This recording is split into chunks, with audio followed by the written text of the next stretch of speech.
Okay, so action. We've talked about this in the past a little bit, where if you're wanting to write a book, you have a great idea for it, and you sit on it and sit on it and sit on it, and you don't take action, guess what? The universe is going to move that idea to the next person. And you're not going to get that book written that you've been wanting. You're not going to get that best-selling book if that's your goal.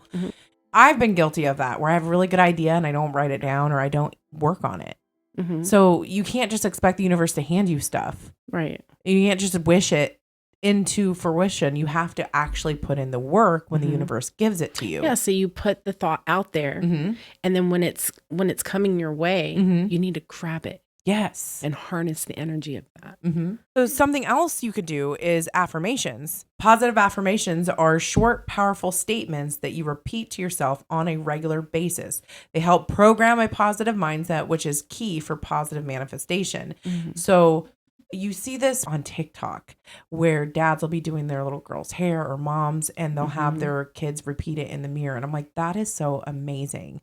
That is such an amazing thing to do, because then you're teaching them to have this positive outlook on the way they look, because society bogs us all down with how we look, and to have that positive mindset. And so you're already programming them to manifest in their life, to have that attitude to be able to manifest, where they don't have to deprogram themselves.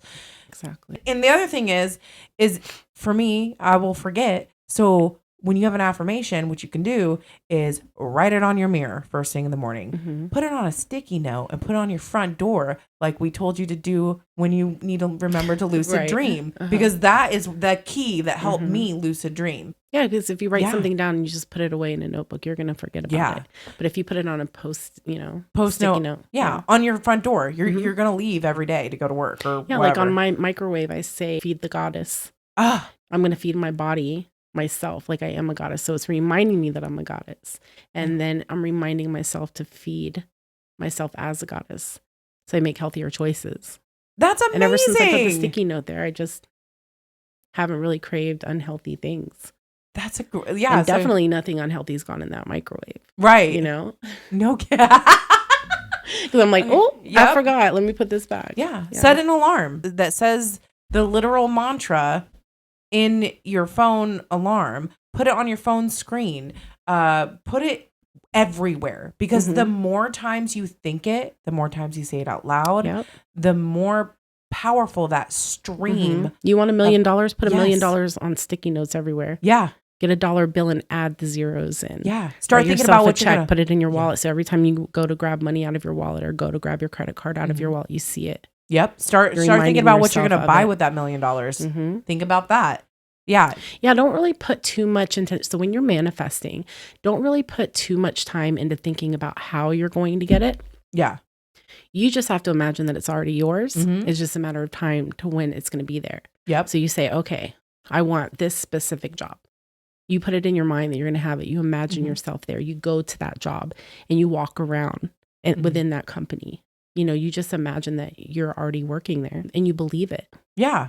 And eventually you will work there. Right. You don't worry about the steps that it takes to get there. Yeah. You know what I mean? The universe will find a way to send you messages. Okay, this is what your next step. This is what you do here. And that's when it goes into action. Yep. Because it's like when the universe sends you a sign, okay, this is what you need to do right now. And then you don't act on it, it's going to pass you by. Yeah. Yeah. So it's not just sitting back and going, oh, I want $1 million. Oh, it didn't happen. Well, sucks to be you. The universe might have sent you a message on something to do that could help you get in a step process to get that. And you just overlooked it. Yeah. If opportunities present themselves to you, you need to take a step back and reflect. Exactly. And be like, is this the opportunity that's going to get me to that goal? Because you'll know if you are practicing the mantras, if you're practicing the reflection, the gratitude, all of that, you'll know. You can create a sigil. Talked about this in a previous episode. A sigil is a symbol of a meaning. So let's say you're like, I want to live in this house, and you have this big long list and you don't have the time to look at the list all throughout the day. I mean, obviously review it in the morning, review it before bed, but write that sigil on your hand, write it on your phone, or somewhere you're going to see it all throughout the day. So you're thinking about the list, because think about it like an operator. There's a bunch of phones around you and they're ringing all at different noise levels. You're going to answer the one that's the loudest. Right. So be loud. Mm-hmm. And so the more you think about it, the louder your ring is. That's what I like that one. It came to me that. in a vision when I was writing all this stuff down. But also there's the part of it where you have to be able to accept what the universe is giving you. Yes. So say you're being vague and you're like, I need reliable transportation that can get me to work and back. And then all of a sudden your dad comes over a couple days later and he's like, hey son, I found this bike. Somebody threw this bike away. I refurbished it for you and fixed it. And I want to give it to you because I know you've been having a hard time getting to work. Yeah. Take that bicycle. Because the universe just gifted you with something. It is reliable transportation to get you back and forth to work. It is better than what you had before, and before you had nothing. Yep. Be grateful for that bike, even though that's not what you were talking about. You wanted like a new car or something like that. That's just showing you the universe is listening to you. Yeah. And they want to see if you're going to be grateful for what you get. Because you could just be like, no, dad, no, thank you. I don't want that bike. Or take the bike and not appreciate it and never use it. Right? The universe catches that. They can feel that energy from you. So that's when it comes down to like the twin 1 and twin 2 that I was talking about earlier. The universe does give you something. You need to accept it because you never know what could happen with that bike. Maybe getting that bike and being grateful for that bike could lead you to the next step of getting your car. Exactly. When I lived in Chicago, I preferred my bike because there was no parking anywhere. And what if you found out that bike was actually worth a lot of money, like it was some kind of antique bike or something like that, and you ended up selling it later, and you wouldn't have known unless you were riding the bike and being grateful for the bike. And then maybe you run into somebody that's like, oh my God, do you know how much that bike is actually worth? You could end up selling that and getting a car with it. You just need to be really mindful when you're doing things, when you're in that manifestation mode. Yes, watch your thoughts. Yeah. Reflect.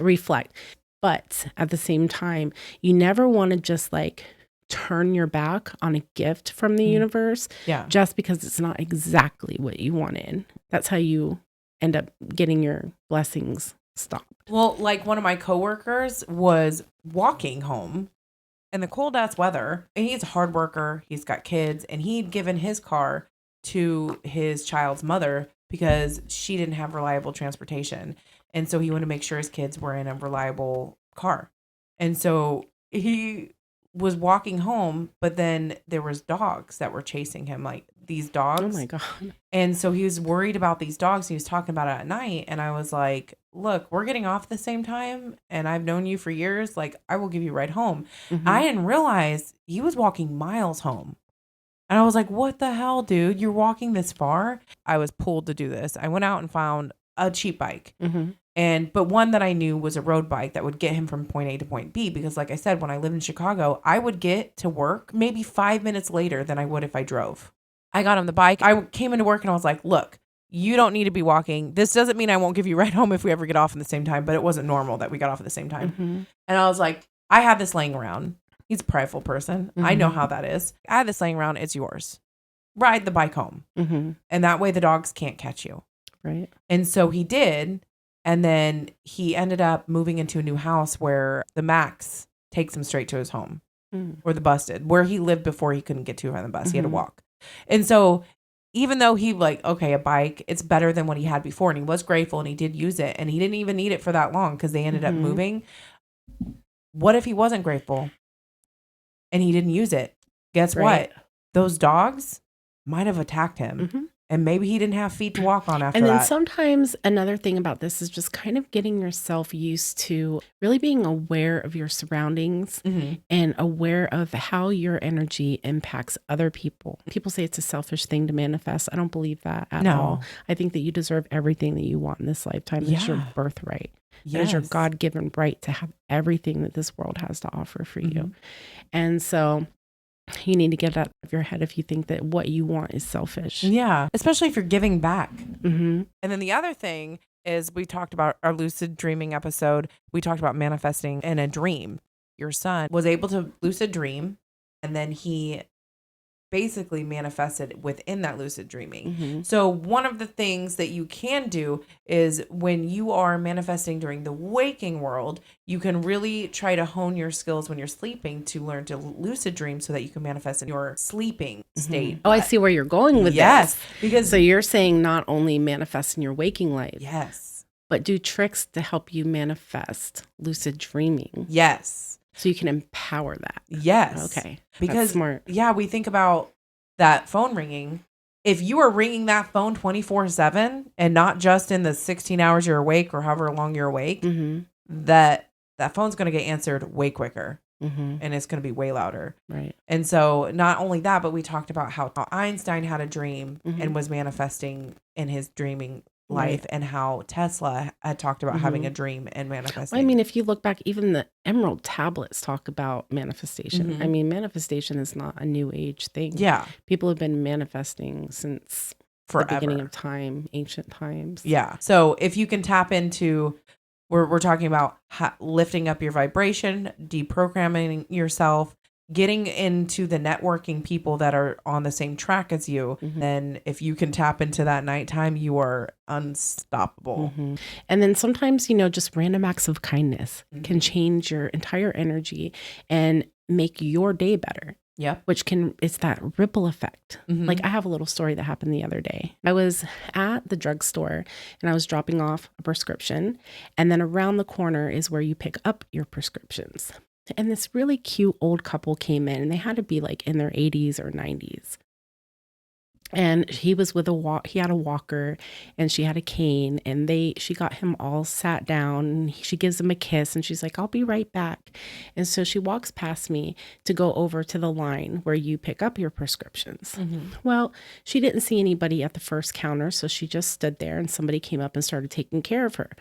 Well, she was oblivious to the fact that there was a man waiting in line, sitting, he was standing 6 feet away from the window, waiting to be called up. And he was probably like late 40s, wearing like a wife beater tank top and some sweatpants. He looked like an angry person. He was probably like 6'4", 6'5". He had his fist balled up. He just had that demeanor and that mannerism of like, don't fuck with me kind of the energy. Because they had dividers, I couldn't really see who he was yelling at because I was like kind of around the corner. And he's like, "Do you see anybody standing in line back here? You just fucking cut me in line." And he starts just going off, right, on some random person. And in my mind, I'm not thinking it's the old lady, but it was. And then he's raising his arms up in the air and he's telling the pharmacist, "You're just going to let people cut people in line." I'm like, are you in 5th grade and somebody cut you in the lunch line? Like, this is like a very frail, very elderly woman. You're a grown ass man. Have some respect. Let her go in front of you. Anyway, she comes back around and I look at her and she just looks shook up. And she came behind me because I was still in line. Her husband was like, "Sweetheart, did you cut somebody off in line?" And she was like, "Apparently I did." And you could tell her voice was shaking and she was terrified. And I came out to the car and I told my husband what happened. He's like, "And you didn't say anything?" And I was like, damn it, I should have said something. But, in the moment, I didn't. At first, I didn't know exactly who he was yelling at. And of course, hindsight's 2020. I thought of like a million things I could have said or done. Or whatever. And it impacted me to see that experience. And I was like, I just asked the universe and I was like, I need to make up for that karma in some way. Can you, just asking the universe and telling myself to just be more open to my environment. And if there's anybody out there that I can help, I couldn't help her.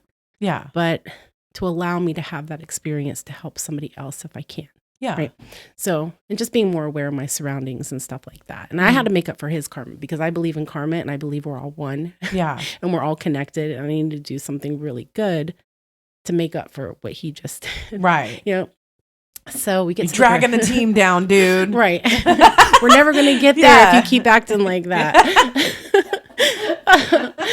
So, I get to the grocery store and the first person I see is this dad, and he's with like this 12-year-old daughter, and she looks like she's autistic, nonverbal, really. And she went to put the raspberries in the cart and they just spilled all over the place. And went through the cart and they ended up all over the floor. Aww. And he was like, "Oh no, that's why you have to be gentle." And so I'm like in this really good mood. So I reached out and I'll be like, oh, I'll help you. That was my first instinct. So I'm helping him pick the berries up. And he's like, I don't even know what to do with these berries now. And I'm like, well, just take them to the register and let him know they fell on the floor. Like, it's fine.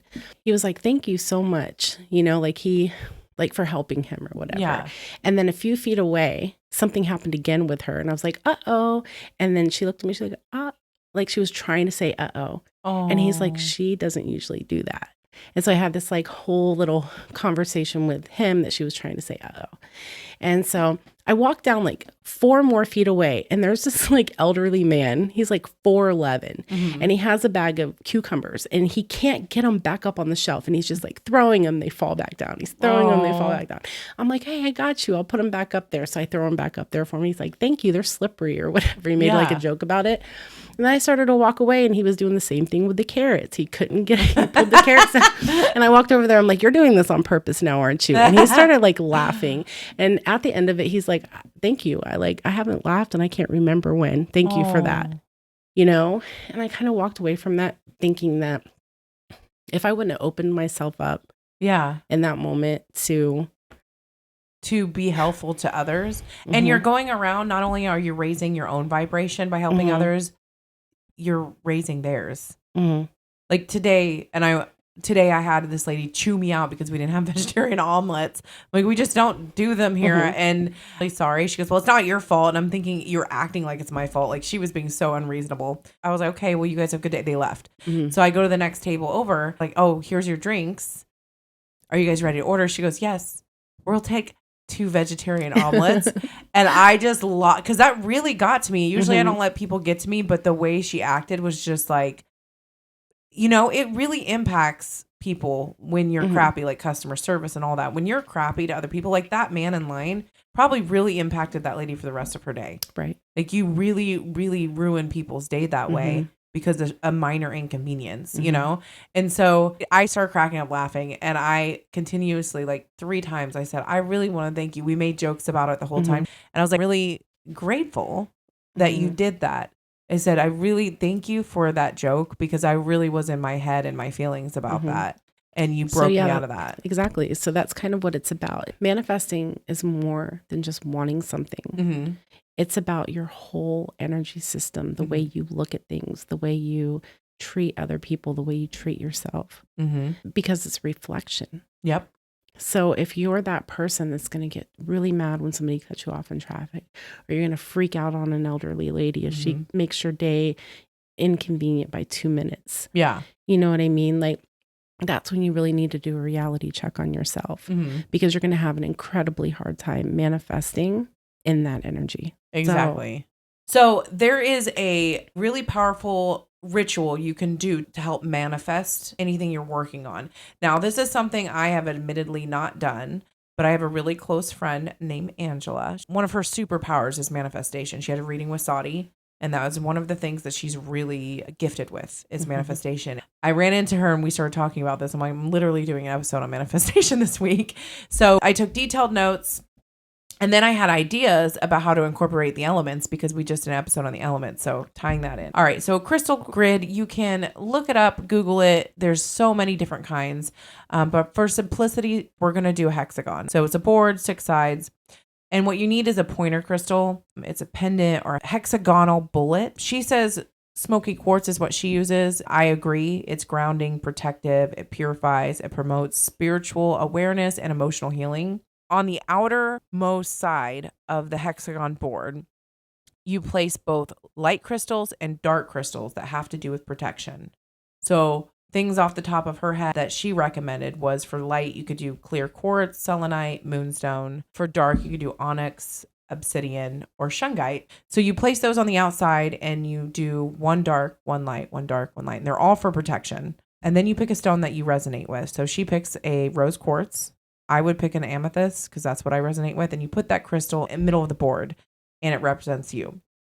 Then you put a candle at the top of the grid. Like, I sell ritual candles. If you want to hit me up on TikTok, I coordinate the herbs. I wrap the outside and they're for protection. I'm in black. And then the color goes with the intention. So for instance, if you are wanting to do a money spell, I would do one of my green candles. The herbs on the outside have herbs to do with money, and then they're dipped in black, and then the inside's green. or you can just get a green candle. I like to carve on a candle when I'm using it, the intention. So I'm drawing, I want financial freedom is a good little mantra to put on there. We talked about fire energy too. This is using fire energy. If you're doing a money one, then you would need one crystal to represent what you're manifesting. So pyrite's a good one to put, and you put that in front of the candle. The candle's at the top of the board, off the board, and then the pyrite is right in front of it. If you're all keeping up with this, I'm also going to do a TikTok on this, so there's a visual. If I'm walking you through this, also go back and take some notes. What you do is you start out by taking the pointer crystal, so by touching your forehead and envisioning your intention, and you take that and you point it down to the U crystal. So for me, amethyst, and with your intention, and then you link it like it's an invisible thread to the first crystal that's protection, to the right or left. It really doesn't matter. But I would start on one end and then you link it back to your U crystal, so the amethyst, and then go back to the other one, back to the U crystal, go back to the next protective one, and go back until you have touched each protection. So it's like drawing that invisible protection thread to the stone that represents you. And then at the end, you touch the pyrite. I want to draw money. Or if you're manifesting a lover, you can use pink tourmaline or emerald could be the crystal you use, and a red candle. You touch the pointer crystal, the smoky quartz, to that one, and then go back to yourself. And then what that does is it basically creates a flowing line that goes into itself, kind of like a snake eating its own tail, or like the infinity sign. Now it's kind of crazy because it's all over the board, but that's what I envisioned, because the energy is ramping itself up. What you can do on top of that is write a petition. And we talked about fire energy and the elements. You can write that petition down while lighting the candle and then burn it in the candle. That's adding fire energy to your crystal grid, which is adding to your manifestation. So think about your frequency, that phone ringing to the operator that is the universe. You're just making your ringer louder and louder. And then you can also have like a little bowl of water next to you, and that's a conduit of water energy. Bring that in. And then when you're done, use that manifestation to water the tree out front of your house. If you're wanting to do like manifest protection, let's say you're manifesting a house, you want a specific house and you're waiting on a bid, like go grab some dirt on that, put it on the grid while you're manifesting. And that really hones in the universe with that energy and what you're wanting. Or even more, if you don't know what house you're getting exactly, but you know what you want it to look like, you can print off pictures and do a whole list of what you want, put it under the U crystal. So like mine would be amethyst, hers is rose quartz. And then as you're doing this, there's your pictures. The universe is literally seeing what you want. And your crystals are charging that up. And then you're using the elements and bringing that in too. And so she says what she does is she lights a stick of Palo Santo. And she said the smoke really just makes the energy go up. Air energy. And that's exactly what I said, air energy. So tying stuff together. So use the elements. And then that whole ritual is like that much stronger, and then your phone ringing to the universe is that much louder. Either do it and manifest it until that candle is burned down, or if you have a pillar candle like I make, and sometimes it depends on the energy in the room, it takes an hour to 3 hours or whatever. She said specifically don't blow it out, do snuff this one out. So manifestation, a lot of it is about repetition. Let's say you do this for 20 minutes in the morning and you snuff that candle out. Come back the next morning, do it for 20 more minutes, snuff the candle out. Do it until the candle's all the way down. That's a good ritual to do manifestation when the crystals use the elements, amp it up. And those of you that are listening that you're like, I have some questions, hit us up on any of our platforms and we'll answer them. And look out for that TikTok because I'll be making a video like shortly. All right. So it's important to be positive in manifesting, but you don't want to just brush off the negativity and invalidate people's feelings. Kind of talked about that, but that's like toxic positivity is different. So toxic positivity is the focus on positive thinking only and the rejection or invalidation of negative feelings. It suppresses bad feelings instead of acknowledging them so you can work through them and move past them. So when we're talking about manifesting, we're not saying don't acknowledge any of the bad feelings or any of the bad stuff. Right. We've really, I feel like, drove that home because it is not toxic positivity. Toxic positivity is when you don't acknowledge the bad things. So you can work through them, acknowledging them, letting them go, and then reflecting on all the positive. Because that's what changes your mindset. Okay, so we talked about a lot of spiritual experience, of reading we've done, but we have not gone over scientific studies.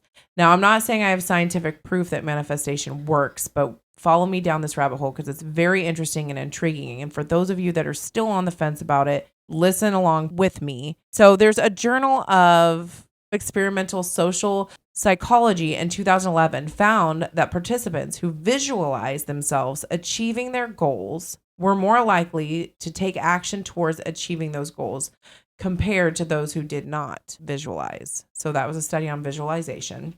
There's another study published in the Journal of Personality and Social Psychology in 2014, and it found that participants who wrote down their goals and shared those with others were more likely to achieve them, which is crazy because I've always thought, okay, you don't talk about it, you just do it. Because if you talk about it, you won't do it. But then we were talking earlier about holding yourself accountable. Right. Well, if you tell somebody else you're going to do something, then you're held accountable. You're more likely. That person. So you're more likely to do it. Yeah. It's like people who do the weight loss thing. They post their before pictures on social media so that they'll have after pictures. Right. I remember taking like a 30-day break from my phone. And so I made like a Facebook post about it. And I was like, if you want to contact me in the next 30 days, if you know where I live, you can come find me because my phone's going to be completely off. And not that I wanted to jump back on social media, but I felt like I couldn't. Yeah. Because what if somebody saw me online before the 30 days or something? Like, I was accountable for it, not because I care what other people think or whatever, but I made a decision and said I wouldn't be back on social media for 30 days. And so then they'll hold you accountable. Right. Exactly. Or it just, you know, was in the back of my mind that to keep me going. Like motivation. Yeah. Okay. So in 2011, psychosomatic study showed that breast cancer patients who engage in positive thinking experience less physical and emotional distress compared to those who didn't. So this is on the track of that positive thinking and that visualization. So scientific proof that this works. And that's the footwork to get to manifestation. All right. So the placebo effect, that got me thinking. And when we watch The Secret, they do talk about the placebo effect. And when I was watching that, I was thinking about it. Well, it's kind of like the placebo effect where you think something's going to work. So it does, even though you didn't have the drugs, you know, or whatever. So the placebo effect is when a person experiences a therapeutic benefit from a treatment that is not actually effective. It's thought to work because the person's beliefs and expectations about the treatment will help them. Their brain then releases chemicals that can produce a healing response, even if the treatment itself is inherent.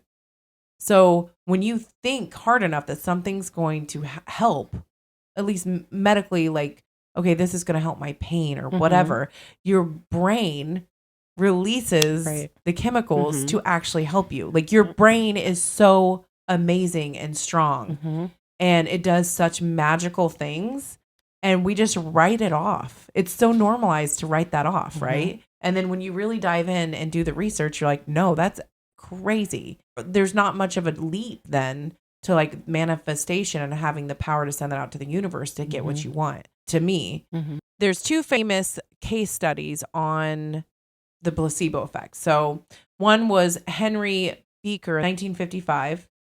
He received records of over 1,000 wounded soldiers from World War II and found that most of them experienced pain relief from a placebo injection of saline solution, which is like literally you're missing a leg and you're like, oh, here's the pain relief, but really it's just saline solution. Your brain's gonna... I used to do that to people at work. I was a waitress, so I was like running around hot all the time.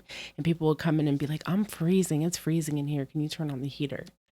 And I would go over and pretend like I turned on the heater. Every server does that. We never fuck with it.